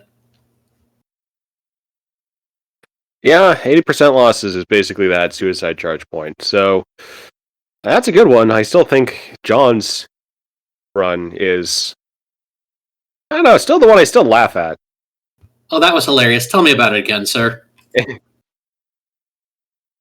Yeah, so they had me brought in, same deal. So holographic disguise, there on the bridge. We get that call, functional ship, so they didn't throw the damage at us yet. And it's Kobayashi Maru, and so out from Altair 6, systems inoperable, and just on the other side of the Klingon neutral zone. He says, "Okay, proceed to resume our course, maximum warp," and we just keep going. He makes these minor course adjustments, and we keep going. We get another hail because the simulation is just trying to throw something at him, and another hail, and another hail. We end up getting hailed by 8 freighters, all in distress, all in this region of space, all with very similar problems. Because it's just resetting time and again. And we're in there for like 20 minutes, just running this course. And the instructor comes in and proceeds to tell that John, he failed because not one, I think it was like 9 freighters unaccounted for. And John explains the improbability of that, and that they're on a holodeck facing a cheating computer. And if he'd answered any of those freighters, the cheating computer would have destroyed the ship. So he wanted to protect his friends, to keep the ship safe. So all he had to do wasn't to try to beat any one of those simulations. It was to hold course long enough for the instructor to come in and end the program prematurely. And to make sure that happened, the course he had plotted was a picture of a cartoon kitty that a Vulcan supervising officer may have taken particular offense with. Kara He is laughs the only slightly. cadet I know who has technically gotten out of Kobayashi Maru with the ship intact. But to save face, Academy just said it's incomplete. They still gave him the passing grade, but yeah, I mean, that was John. He just did not see it at that point. He saw it at first, like, oh, this is highly improbable. It's it's a simulation trying to give me something I can't win. So you need to run away from it until we can beat the cheating computer, because he saw what his opponent was there. He didn't, for once, he didn't give in to the make-believe. Well, I didn't have as much clear thinking as John, but I'll tell you one thing, I would have done the same as him. Draw a kitty in space with a warp trail. No, that's what I'm going to do tomorrow. What I probably would have done was ignored 9 extremely similar hails coming from about the same area from damaged freighters. She laughs Yeah, again. they also updated the program. They updated the program after that, because, I mean, at that point, no one had done that. So no one had really programmed in that contingency for what Wicadet would do if they basically just not just retreated, but kept going at maximum warp. It just was that blind spot. And that's the thing you want to watch for, because every situation has that blind spot. And what I learned from it that day is, yeah, just search for it, try to keep learning, and just try to exploit that. Kind of like what we did fighting the Undine, like we did at Karat. Yeah, just finding another way to deal. And there's always that other option. It's never black and white. The future isn't set, and it doesn't run off these contingencies. Because even if you lose an ambassador, history still moves on. And as much as you trust everyone in your crew, there's an entire service out there working, and we can find a way to make a lot of things work. So, and he sort of relaxes at this point, like, yeah, things are starting to look good again. It just sort of makes that lazy stretch back. Kind of picks up his beer a little bit, but doesn't drink it, and it's just like, yep, that's it. At that point, Also, the door opens and someone else enters. Kara looks over towards the door. Hello? You guys see Grimnir come walking in, wearing nothing but a towel wrapped around his waist. And Marcus is just watching Grimnir move, and it's like, this is different. He walks in, he looks around, and he says, "Wait a minute. Hey, who's in here? I thought it was supposed to be empty." Takes his towel off, throws it over his shoulder, and climbs into the water. "Oh, it's just you two. How's it going?" As he moves towards this hot spring, Kara cups her hands around her mouth and shouts at him, "What, come for your yearly bath?" "Hey, I take a bath twice a year whether I need it or not. Get it right." Marcus begins worrying about things like parasites entering the water and minimum safe distance. He figures that he's probably safe for the time being, and is just sort of like, Grimnir, how are things down in Club 42? Equipment running all right? Everything's good. I just got off my shift, figured I'd get myself some relaxation. Didn't realize y'all were in here. I could leave if you want me to. He starts to stand up out of the water. Again, fully... No. Oh, okay. Oh, sits back down. Today, just good company, warm bath, Pleasant starlight. Beer in my hand. Kara leans over slightly and just whispers in Marcus's ear, "What has been seen cannot be unseen." I will just point out, for the sake of clarity, as in all things, Grimnir is big. I'm also just going to go ahead and cover it, since I didn't cover what Kara was wearing, but this is a hot springs. She didn't come in wearing anything, so... Marcus, and he's sort of like becoming vaguely aware at this point. He's wearing Federation trousers, or swim trunks. So they're black, white stripe along the side with a little chevron. And he's feeling like, I feel like I'm 12. Does it like that feeling of like, do I take my pants off? Do I take my pants off in front of my officers? Why am I thinking this? What is going on today? And he's just sort of like, that madness is welling up. And then the door opens again. And someone else enters the hot spring. And sits down next to Kara. Setsujigoro says, Hello. How was everything today? I hope it was good. Kara smiles at Setsa. Bryce tried to, traumatize me with a variant of the Kobayashi Maru. He did a pretty good job. I learned a lesson. Wait, what Your did that communicator android do to you? Right, so Bryce put me in the famous no-win scenario of Starfleet, except he turned up the no-winningness even more.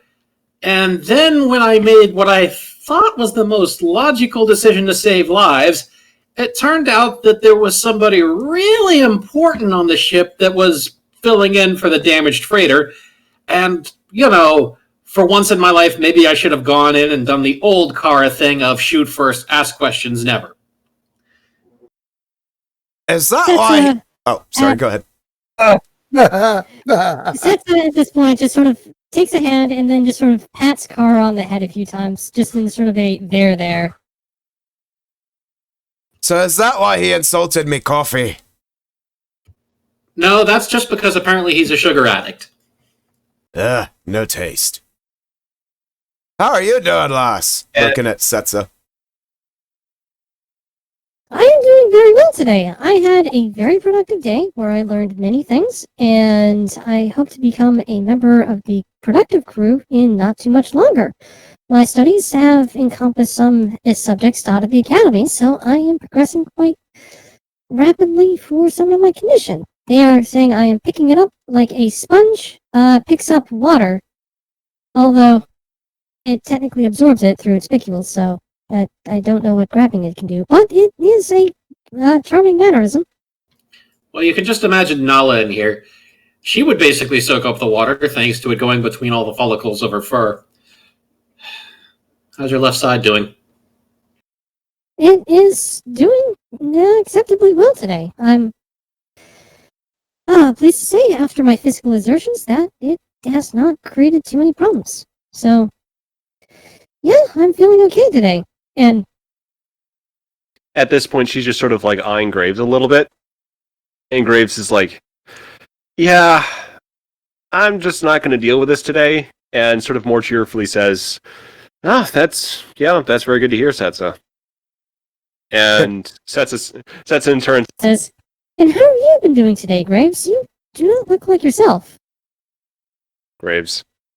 I honestly don't know if I'm myself, someone else, someone Whately has carefully engineered me to be for today, or an alien hive mind currently inhabiting my body that I am simply not aware of yet.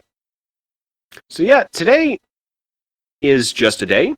It will pass, and tomorrow I hope to be a little bit more in my right state. I hope so, sir, because gratifying.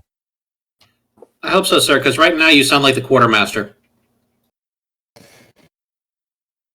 There is a very strong shudder there, but Setsa said, This is most gratifying, because even for someone with their memories intact, this is simply how I've been living every day. So, it is simply not a feature of my condition, but natural part of life. We must all experience it, and the existential horror it represents.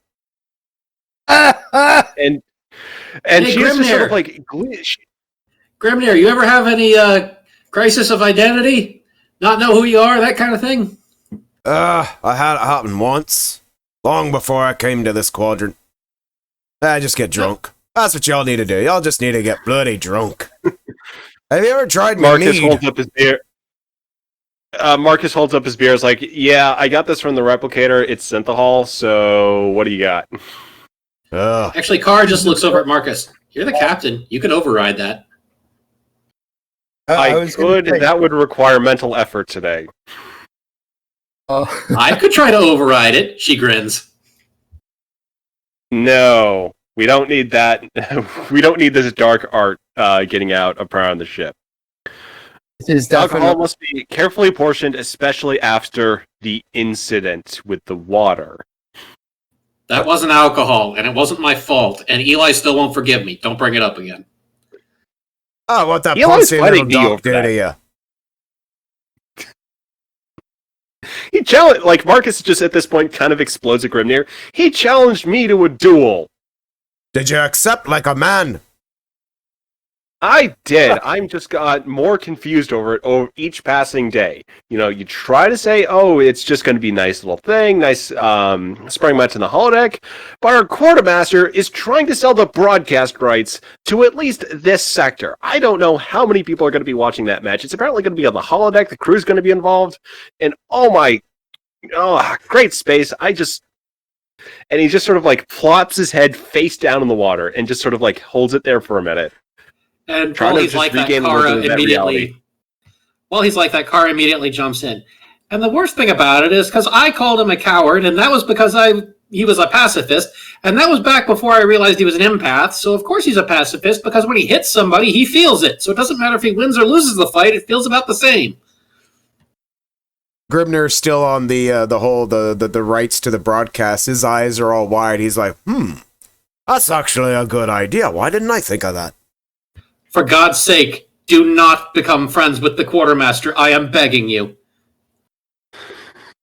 Checkers does not need encouragement. Grimner gets a shit-eating grin and says, I think I'm going to have to invite him to some drinks. Yeah.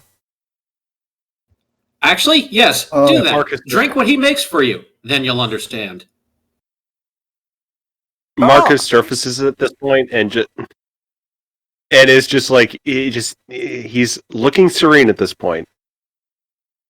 And calm? Nothing much. And Setsa comes over and just pokes him in the side. Right where he's a little ticklish. And he just jerks and falls back in the water. really good scene. That, like, where you guys are is a great scene to end on. There was one thing I was going to do for Whately, but I'll wait until next time. You guys have a great scene going on here. Whatever you bring credits. One last thing. Kara looks over at Grimnir and has probably the most dangerous, killing smile she's ever had. In fact, if you want to drink with Checkers, why don't you ask him about the burrito juice? Burrito juice? That sounds downright nasty. I want some. Kara carefully controls her ability not to laugh and goes back to relaxing. Setsa seeing Marcus still taking another turn of just being underwater, letting everything go away, just sort of looks back and looks pleased with herself and feeling a little bit more at home.